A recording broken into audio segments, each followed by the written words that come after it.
Well, this is our trip from Canberra to Bendigo, and people often ask us Aussies what it takes to be a hero. So I'm just about to show you. This is so typically Australian. Dog sits on your food, you make a statue. The obvious way to do it, isn't it? I tell you what, if a dog sat on my food, I'd be doing more than making a statue out of him, that's for sure. Dog sat on tucker box, make statue, and now create a store out of it and merchandise everything. This is all in the wonderful city of Gundagai. And of course, we also have posters. There's an antique store a bit further on from here. Yeah, everything wonderfully Australian and incredibly commercial. So, what is this dog sitting on the tucker box thing all about? Well, let me make my way over here, and this should have completely no information at all on it that means anything.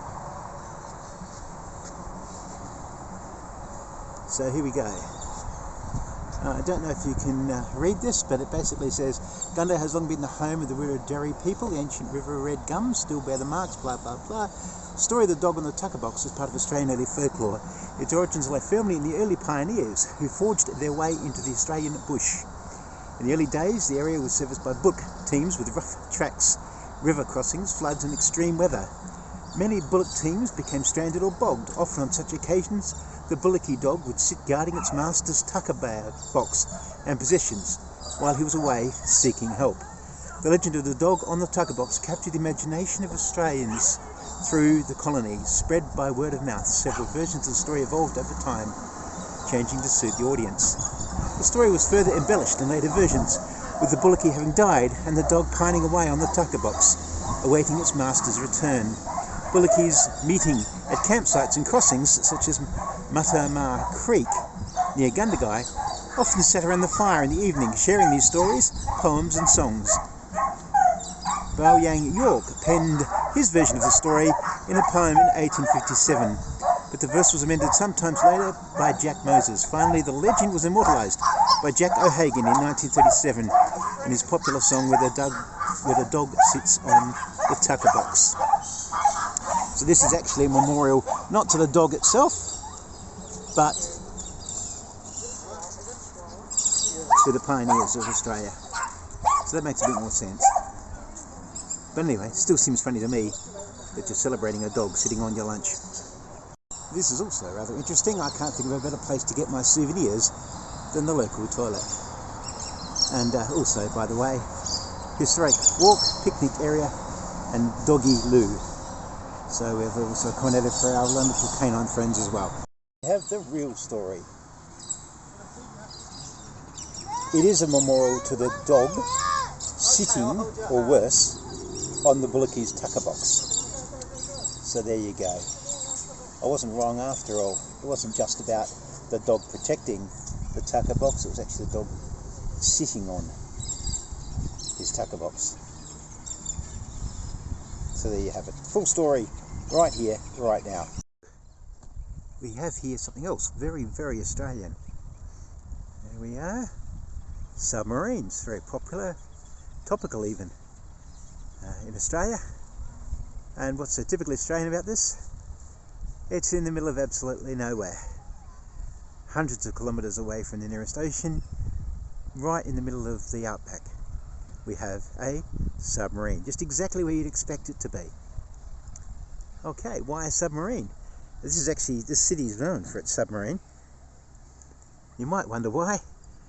The reason is because of a certain gentleman named Commander Holbrook, who was actually the first submarine sailor to receive a Victoria Cross. So this is named after him, and hence the submarine that's available.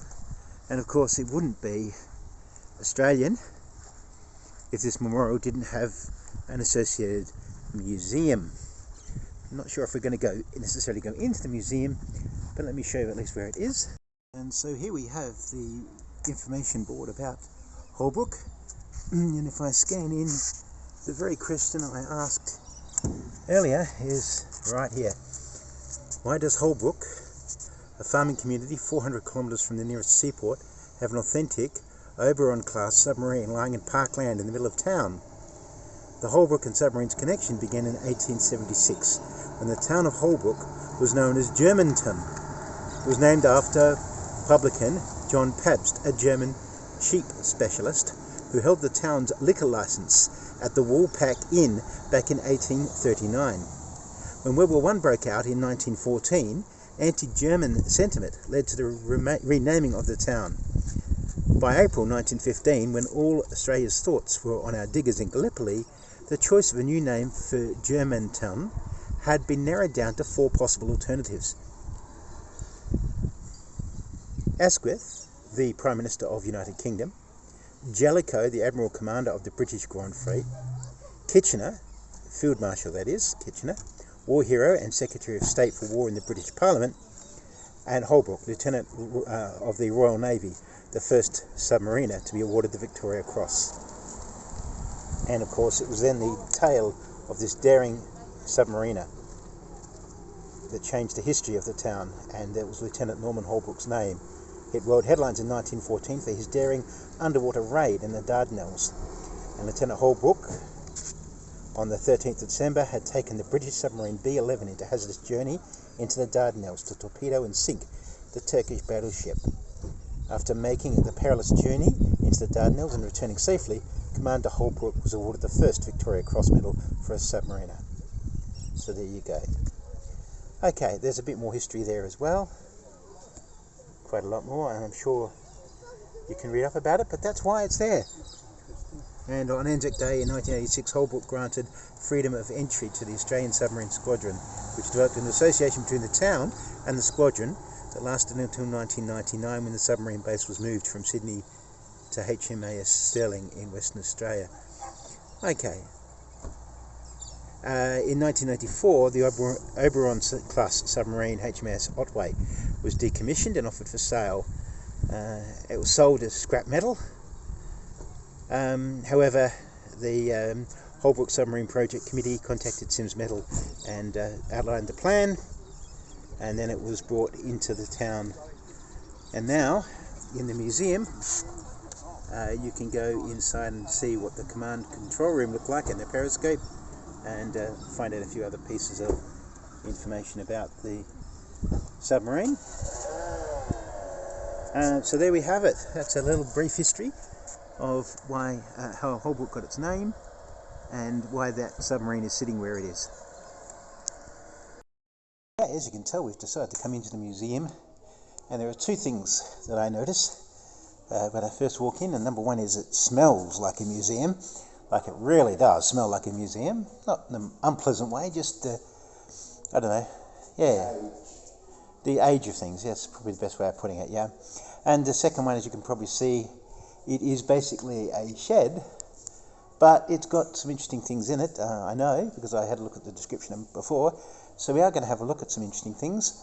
But the other point is it was very, very cheap. So only $8 for entry fee. So if anyone's interested in coming, and they're near Holbrook at some stage, they're passing through maybe from Sydney to Melbourne, it's probably worth a slight detour off the highway to come and visit.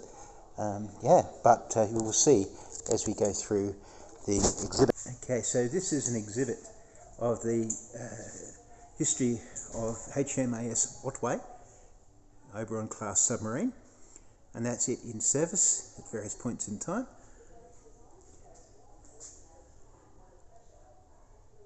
Okay, and I'm not going to record everything, of course, but just want to give you a bit of an overview of some of the things that are here.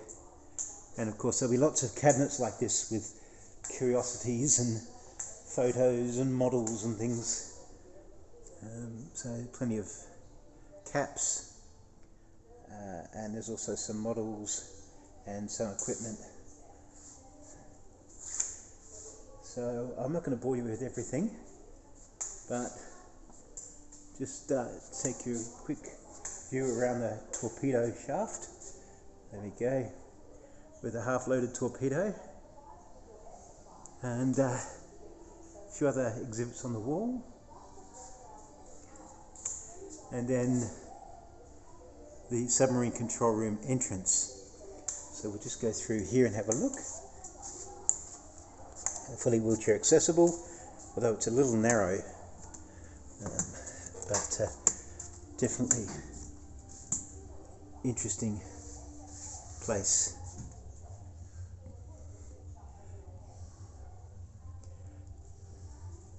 So Andrew is already here. By the way, these are not actual toilet facilities, thank goodness. They're very narrow and very primitive. That's what they had. If they didn't know where they were, this is all they had to go on. Alright, I'll leave you with that dad joke and come back probably with the next township. We're going to Glenrowan. Here is Ned Kelly's Museum and Homestead. Ned Kelly Museum and Homestead. And if I span around, there's a photography store on the corner, specialising naturally in themed photography, particularly I imagine themed around Ned Kelly. And actually rather quirky, out the front of the photography studio is someone behind an old-timey camera. And what are they taking a photo of? Not surprisingly, Ned Kelly. Now, Ned Kelly is definitely the smartest man in the whole town, because he's got a gun pointed at the photographer's head, which sounds sensible to me. So here we are, a little township. We've come to in search of our third hero of the day. Our first hero, man's best friend, a dog, who sat on his owner's lunch.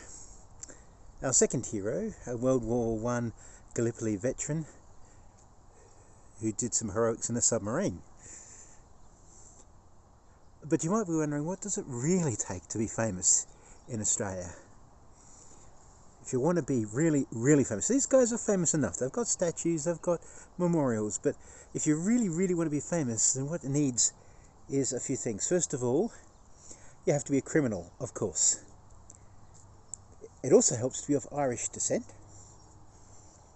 And it also helps if you can pretend you care about the masses in order to line your own pockets with lots of money and use society as an excuse.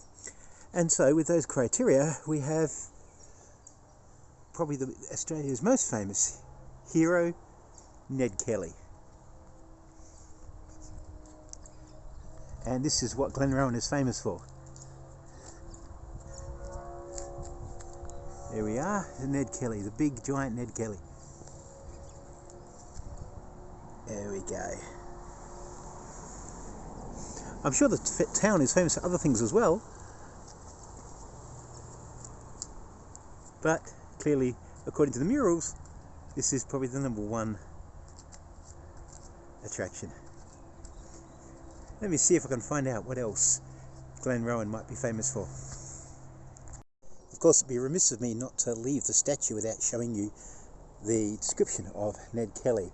Hanged as a murderer in Melbourne on November 11th, 1880, not yet 26 years old, described as a rebel bushranger, by necessity, a bush battler, underdog, sometimes gentleman, sometimes larrikin, and a man with a strong sense of family.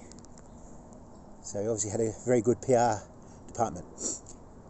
In a country born of brutal convict settlements, the Kellys were one of many to suffer the English notion of class distinction, property and land tenure, and Anglo-Irish hatreds. With the continued persecution of his family by the police, Ned fought back. The donning of armour made from plough mould boards here at Glenrowan, June 1880, made Ned Kelly an Australian legend. He has lost blood and gone 2 nights without sleep. He is born downy the weight of armour. The air is still, the earth icy, the mists of dawn just hang. This is the moment of history. Kelly might have escaped here, having witnessed the death of Joe Byrne from a massive hemorrhage from a bullet to the groin. Most men would have given up here, if not before. Instead, Kelly went back to rescue his brother and Steve Hart. Armed, he lurches through the mist, hulking, swaying, clanging Taunting, the legend is born. Freezing police crouch behind the tree and logs. Constable Arthur sees Kelly first and fires. The last stand has begun. So there you have it. Ned Kelly looking rather imposing from way down here.